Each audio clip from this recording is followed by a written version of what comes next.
আসসালামু আলাইকুম রহমতুল্লাহি ওয়া বারাকাতুহু। আমরা এসে পড়ছি যে আমাদের যে বার্থডে গিফট হবে। এই দেখেন আমাদের বার্থডের ব্যাগ, এটা মেইন থিম, ফার্স্ট লুক, এটা লাস্ট লুক। আমরা এখানে দেখেন সব গিফট, এগুলা কিন্তু সব Actually, it's a chocolate surprise দিয়া আইটেম।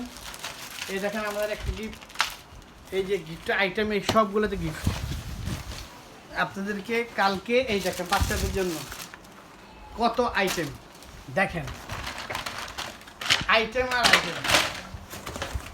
এই দেখেন প্লেইং কার্ড, এরকম আরো 3 কার্টুন আছে। এই যে দেখেন ওয়াও, আরো চকলেট আছে। এই যে এটা বক্স বাচ্চাদের, এই যে রং পেন্সিল, এই চকলেট, হাট ক্যান্ডি, কফি ক্যান্ডি, এইখানে ক্যান্ডি,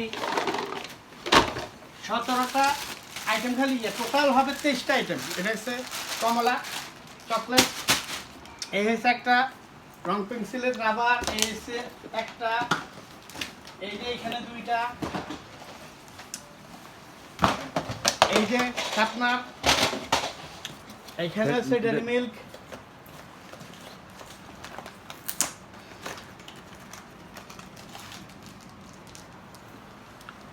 বাচ্চাদের গিফট কিনতে আমার লাগছে 15 দিন। আমি এই গিফট এখনই আছে, আমরা কালকে থেকে প্যাকিং করব, সবাইকে দেখাবো। আমাদের বার্থডে অনুষ্ঠানটা যাতে সুন্দর হয়, সবাই দোয়া করবেন। চেষ্টা করতেছি ভালো করার জন্য, বাদ বাকিটা উপর আলার ব্যাপার। আর ভাল লাগে না, আজকে রেস্ট, কালকে থেকে প্যাকিং হবে। আসসালামু আলাইকুম রহমতুল্লাহি ওয়া বারাকাতুহু।